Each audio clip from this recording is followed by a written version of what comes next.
Even though February is far behind us, Film February still continues. How? Let's find out.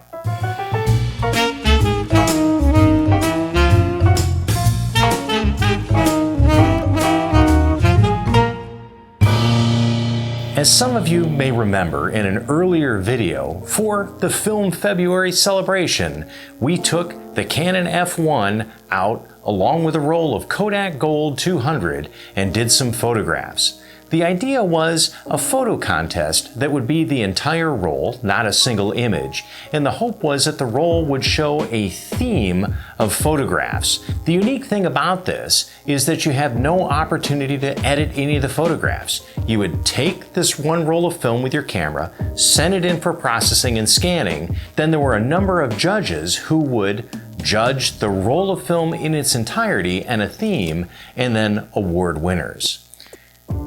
We did a vlog together where we photographed some stuff for Film February, and I'm going to show some of that vlog here behind me. And the idea was a theme, and I was keeping the theme a little quiet, a little coy, but my theme was maritime in the winter. We live in an area with a lot of maritime activities. There's a lot of boating, a lot of boat storage, a lot of lake activity and river activity that happens, kayaking, a number of different things. So I thought it'd be interesting to show, since we have pretty harsh winters here in Michigan, what happens to the boats and the docks and the pilings in the winter with the ice flows and the ice buildup. So I did the photographs for Film February, and I learned something. I learned something very, very critical. Don't ever use a roll of film that you don't know where it came from and you don't know how old it is for a photographic competition. In a bag of mixed camera equipment, I had found a roll of Kodak Gold 200, film I'm not real familiar with, and had no idea how old this roll of film was, or where it even came from, or what had happened to it before it got into my hands. But of course, in my infinite wisdom, I decided to use that roll for the Film February contest. And when I got the scans back, I was gutted. I was really disappointed, and I gotta be up front, and I really debated sharing this video with any of you or sharing the images with any of you, because I'm pretty highly embarrassed. But I want you to know that nobody's perfect, and we never quite know what's gonna happen. So I'm gonna put the images as we go through them on the screen right behind me. I'm sitting in front of my green screen, and I'm gonna look at them on my phone. I can pull each one up on my phone as we can see, so I can talk about the images. And the first one, of course, I was just winding film through, so that's actually the window that's in my office and the houses that are next door. The next image is so underexposed I can't believe it, but the composition is kind of interesting, where you have the boats, of course, in storage, and these are not an inside storage, but they wrap them in that shrink wrap. And it was actually a fairly colorful scene, but not if the film is so old that it can't handle exposure, and it's just so out of date, it's not fresh. The next one, you can see a little closer up image where we've got some of the back ends of the boats and the storage that they have and some of the snow on the ground. As we go to the next one, there starts to be an issue. Now, not only was this roll of film one that I had never really tried out or used and wasn't sure where it came from, this was a new camera to me too. While it's not a new camera, it's a vintage camera, but I had just picked this up at an estate sale. I was really after the lens that was on it more than the body, but obviously there's some type of problem with the shutter mechanism with this out in the cold, because that shutter's not fully open somehow. The next one, you can start to see the names on the boats, and again, we've got on what's the right-hand side of that image, we can start to see some of the issues of what's going on, how that shutter isn't fully open.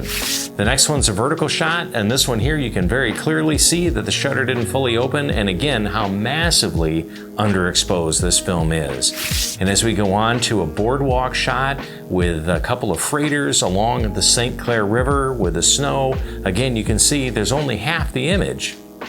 The next shot is showing across the water, across the St. Clair River, over into Sarnia, Ontario, where they have some gasoline refineries over there, what we call Chemical Valley. And you can see the ice flows and all. You can almost make this one out. But again, the idea was the ice and the water, and again, the maritime. What do you do with a river in the winter? But again, you can see how that shutter didn't fully open.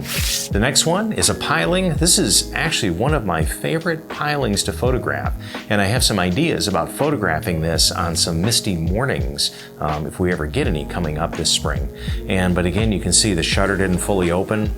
The next one too, this is actually a photograph of the Huron lightship in Port Huron, Michigan, which is one of the only still operating lightships. So instead of a lighthouse, it would be a ship that they could put out in the water that would have the light to help guide the freighters and the other ships as they came through the Great Lakes, as they came through this channel. And behind you can see the Blue Water Bridge, which is the international twin span of bridges that connects Port Huron, Michigan in the USA to Sarnia and Point Edward, Canada in Ontario, Canada. So let's go on to the next one.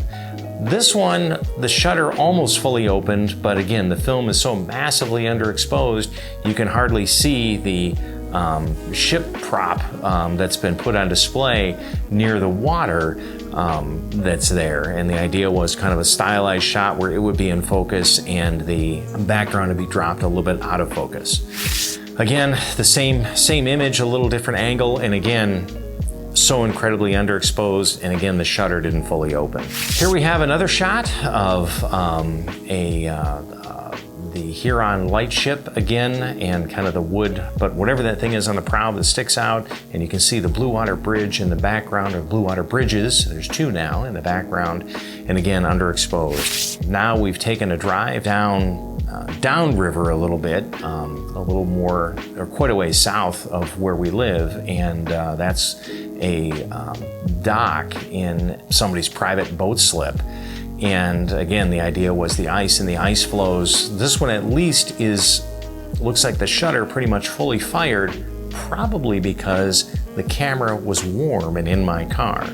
But then as we go through, you can start to see some issues as I'm out in the cold. And again, this is from the other angle.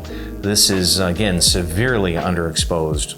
So it may well be that the cold was affecting the shutter mechanism. I just thought of that just now on these. Here's a boat put into somebody's yard full of snow. In fact, there's a whole sequence in this video that I've linked of me photographing this boat and what's going on and what I'm trying to do. And here's another close-up of that. And again, you can see there's only half the frame. Going on to the next one, yet another close-up, and again, only half the frame. And again, the same thing. So as we continue on, here is some of the pilings, some of the dockage.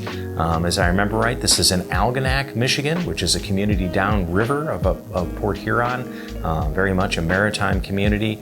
And again, you can see we've only got, not all that image was exposed, not all that film was exposed. The pilings that are there for the boats to come up. As I remember, this is the ferry boat docking, the international ferry boat docking that's closed because the border's closed right now between the United States and Canada.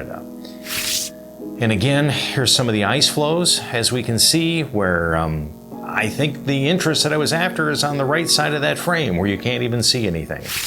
And we go on to the next one. Here's a vertical shot again of the pilings, and again, the whole shutter didn't open on this. And we go on. I have no idea what this one is supposed to look like, but I'm sure it was a fabulous shot. And again, another half exposed, kind of a long distance shot of that piling sticking up out of the ice flow. You can see the ice chunks as they come down the river, down the water, and the ice never stays smooth. It's always broken and craggy like that. Obviously, something had gotten to the film, some type of light leakage or radiation leakage on this. This is pretty deep into the roll, so I'm not quite certain how this light leakage would have happened at this point. But again, it's obvious that the shutter didn't fully fire, and again, we can see those pilings. And that's the last shot on the roll. So there's something there, maybe that canister, that 35 millimeter canister, was severely exposed to light before it ever got in my hands. It could have been sitting in sunlight, who knows. Anyway, that's my entrance into Film February, as embarrassing as this is, but it's a lesson. It's a lesson to all of us. If you're going to do something for a competition or where it's going to be on display, make sure everything that you're doing and everything you're using is in tip-top condition and as fresh as can be. I will see you next year at Film February for certain. We're going to do this again, and we're going to do it right this next time. But as always, thanks for coming along with me on this photographic journey. I'm James Fisher. This is Vintage Illumination Photography. Hey, if you like the video, please give me a thumbs up on the video. That would be great. It really helps out the metrics and helps YouTube know that you're really watching these things. And if you liked it enough and you like this kind of content and some of the crazy things that we do here, consider hitting that subscribe button and the bell. And we're here every week with some type of new photographic adventure or journey or technique or teaching or just who knows what. But we're here every week to share our experience with you. And again, I'm James Fisher. This is Vintage Illumination Photography. Thanks for coming along.